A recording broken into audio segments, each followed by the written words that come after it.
Good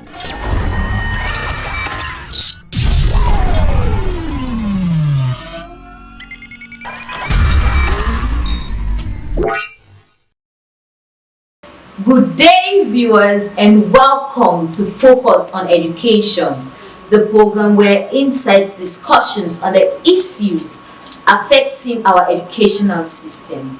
I am your presenter, Mabel Patricia Kuruma.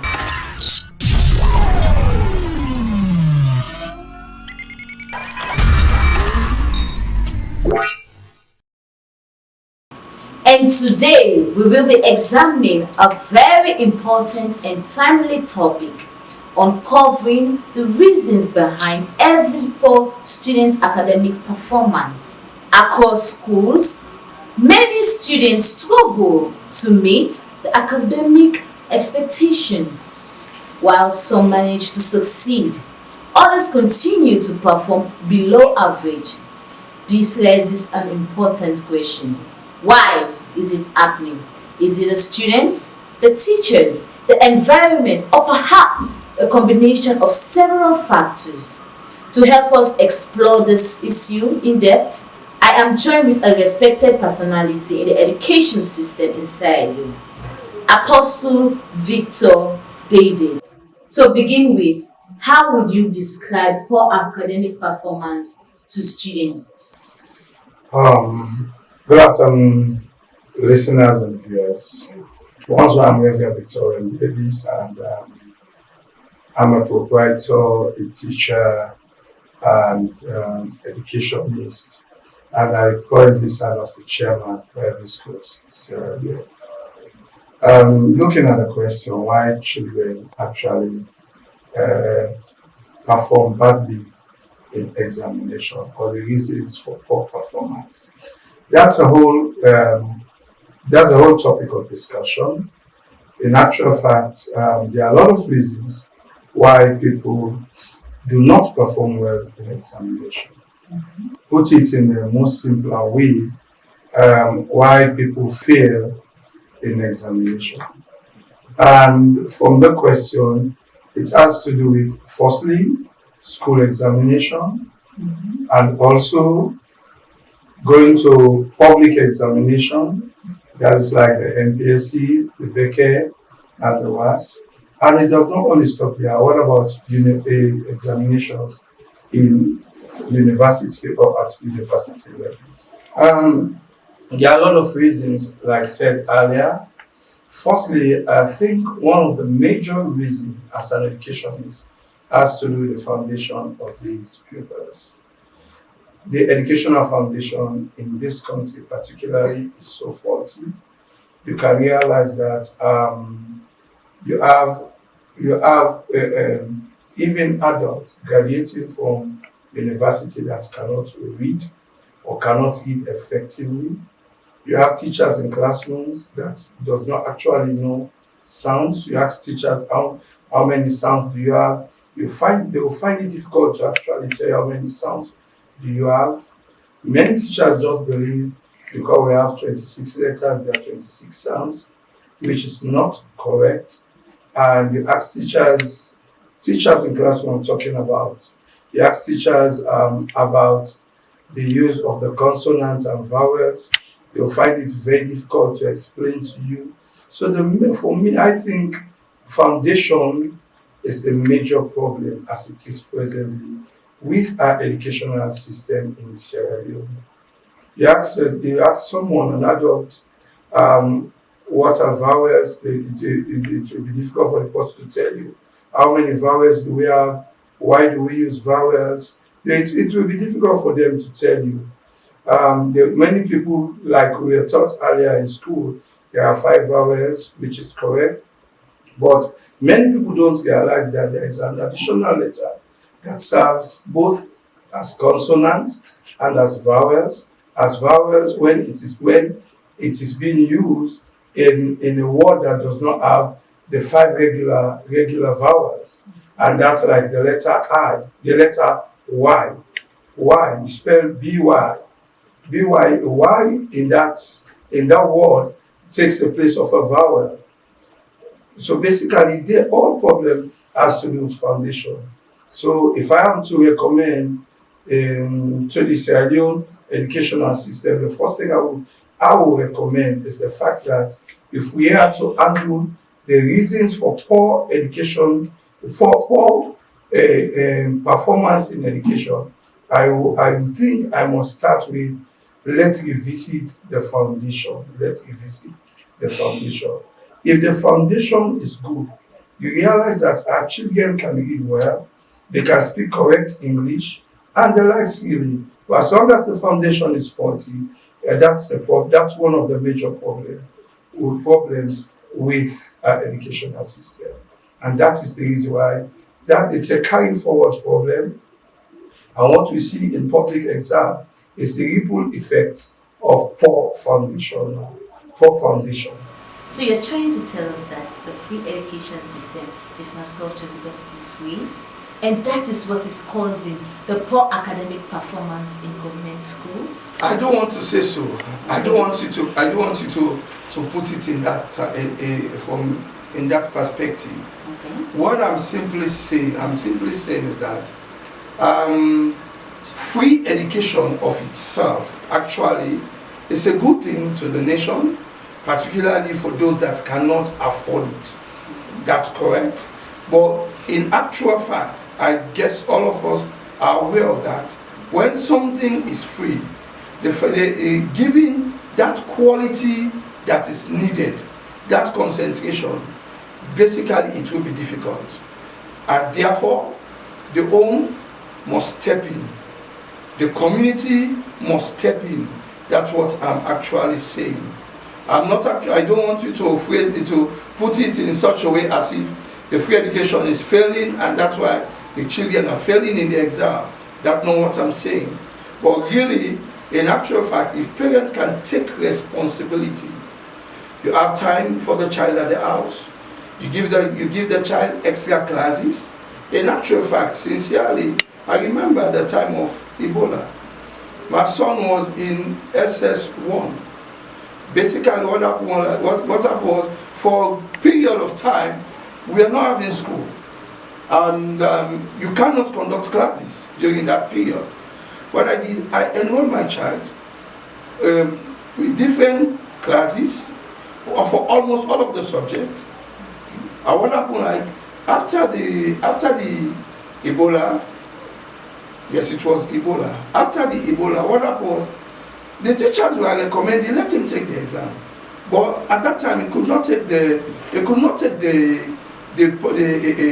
school candidate was.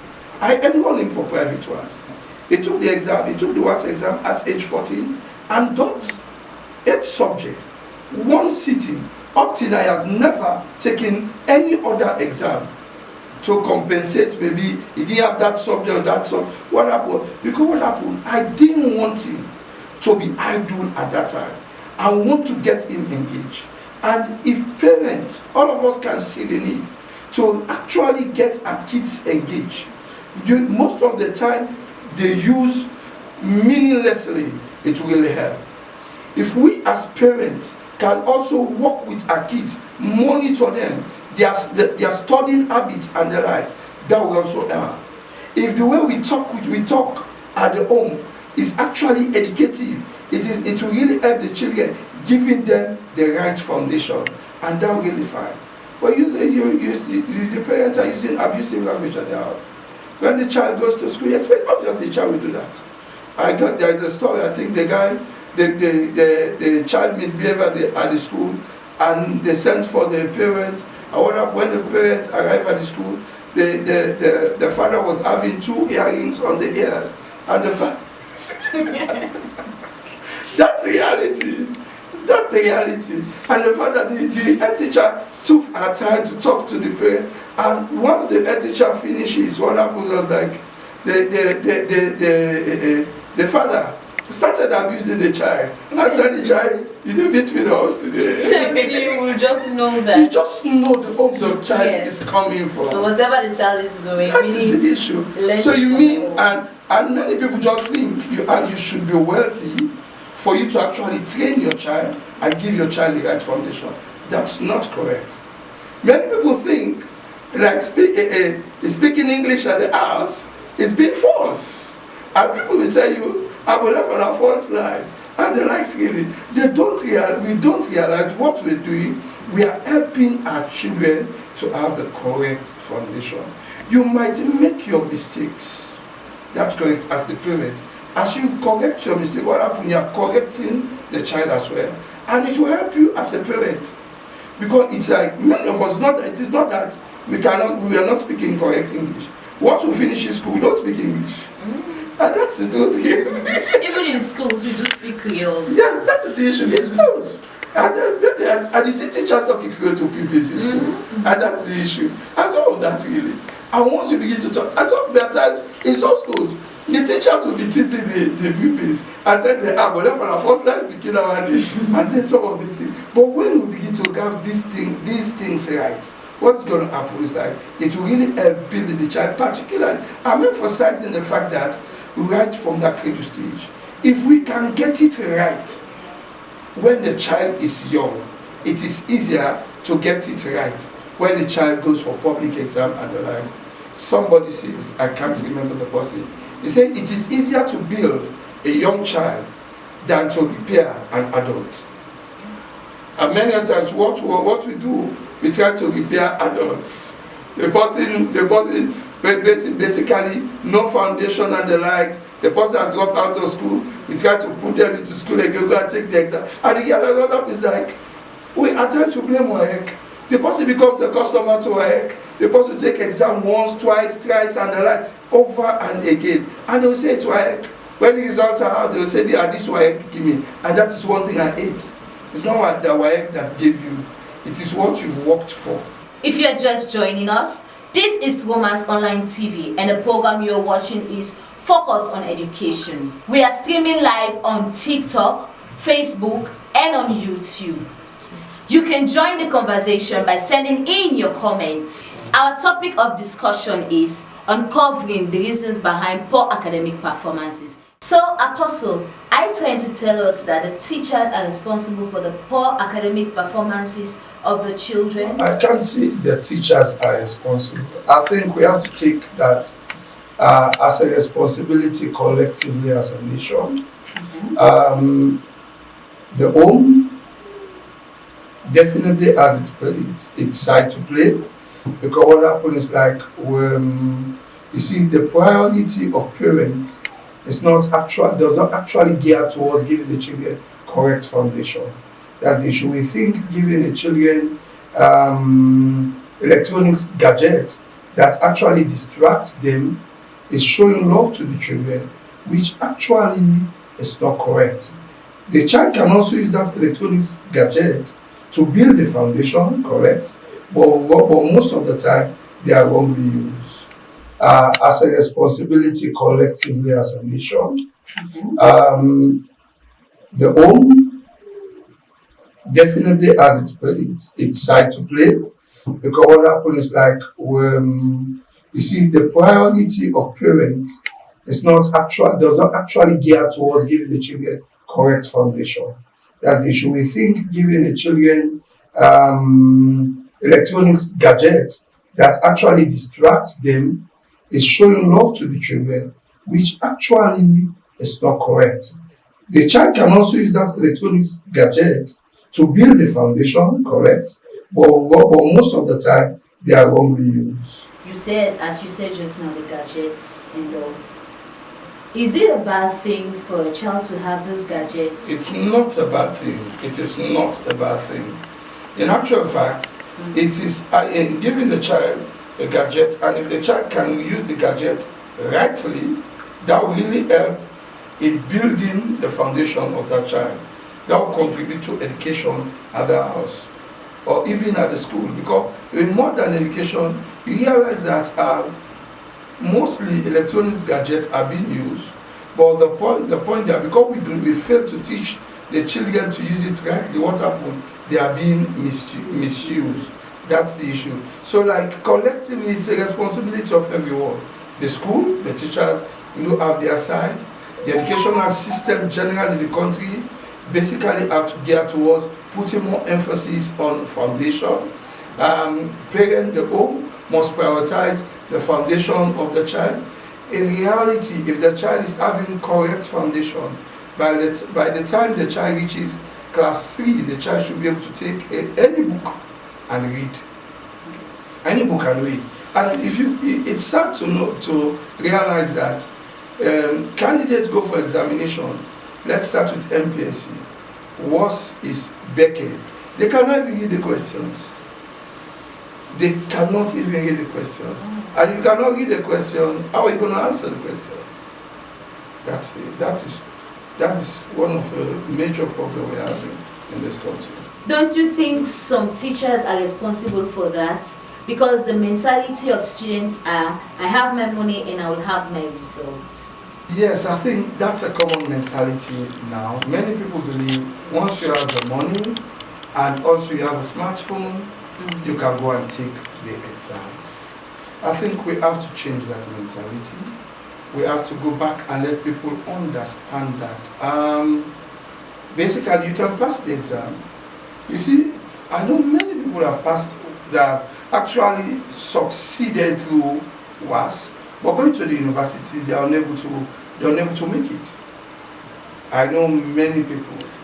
I know a girl that took the exam some years back, and now the girl has been rusticated for the university because basically she was unable to cope and she took a negative attitude to that university.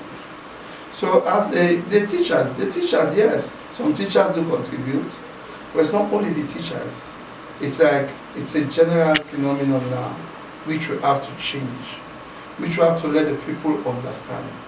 I want to call on the Ministry of Education that they basically have to work on that. If we are talking about examination malpractice, which is another cause for poor performance, examination malpractice, I think we have to see how we can curb examination malpractice in a better way.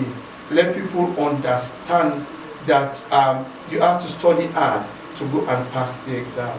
Because tomorrow, after the exam, you have a whole life to live. And now what happens, you must be able to deliver. You should be able to meet the test of life and overcome them. But if you don't have that right foundation, if you have not been studying, if you believe in, if you're that person that's been distracted so much, what happens is that it will really be difficult for you to actually survive when you actually face life. So, Apostle, are you trying to tell us that the teachers are responsible for the poor academic performances of the children? So now, do you think it is because of the poor salary that they are paid? That's the reason why they accept money from students to take the exams? I really did not say the teachers. I cited the teachers as one of a point where the teachers also have to the teachers also have to work. As teachers, we have to work on ourselves. That's the issue really. But the issue of poor salary can be a reason.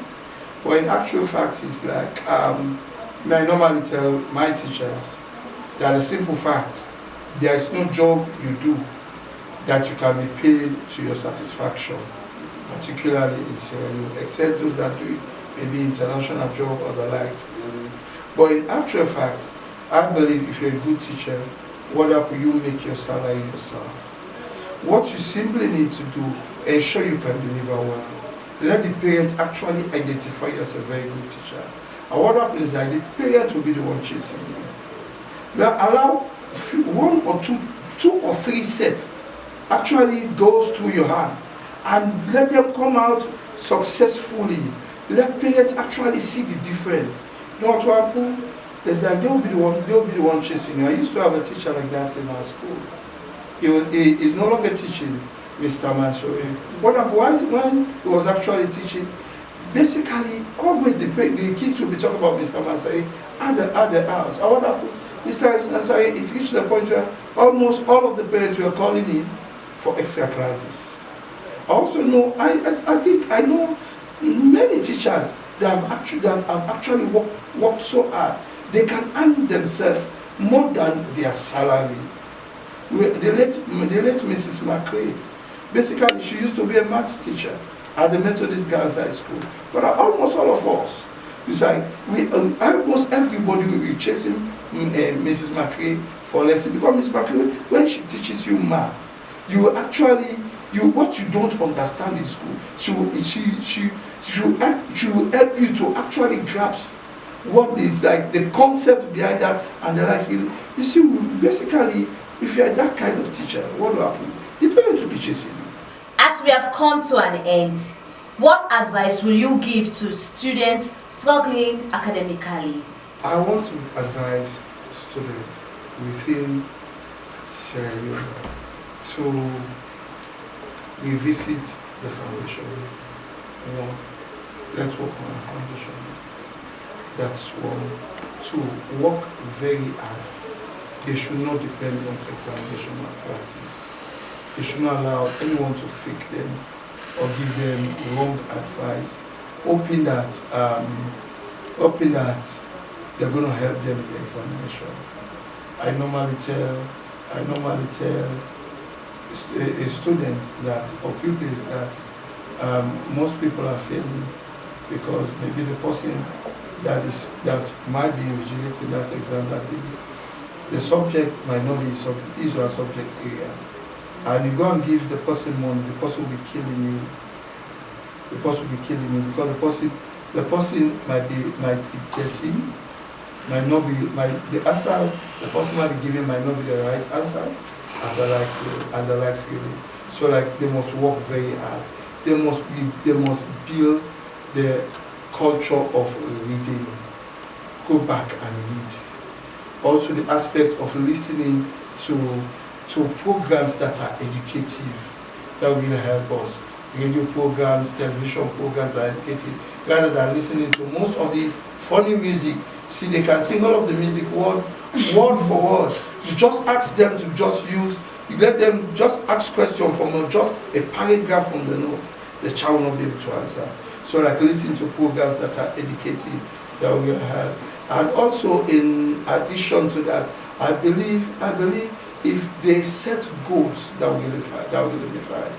We used to set goals when we were studying. For me, I normally tell people, I attended classes with Mr. Aful that was teaching at girls' school. When you start Mr. Aful's class, the first thing he will give to you is the syllabus for that subject. And what happens is like gives you the syllabus and all of the subtopics. And what you do is like you go and work on it. When you come to the class, he will tell you what you're to have next, and you'll begin to ask questions even before he actually does his own teaching. Most of our pupils do not even know the syllabus for the subject they are taking. So if you set goals, what happens? You have your syllabus. What am I to cover as against this period? This issue of hoping to master the entire syllabus 1 month to the exam, that is not correct. That's why most people give it to camping. They think it's a magic. When you go to the camping, the school is going to split your head and put all of the things inside. It does not work. The school will do the best, or that teacher will do the best, but in reality, you set goals and actually work on yourself. That will help you as a student, particularly if you're going for public examination. You can also have the right materials. Because if you don't have the right materials, you go and read what will happen. At the end of the day, you're like wasting all of your time. Have the right materials. We have finally come to an end of today's discussion. A big thank you to the production team, the technical team, and to our producer, Fatmata Sisi. I have been your presenter, Mabel Patricia Koma. Till we meet next time, bye.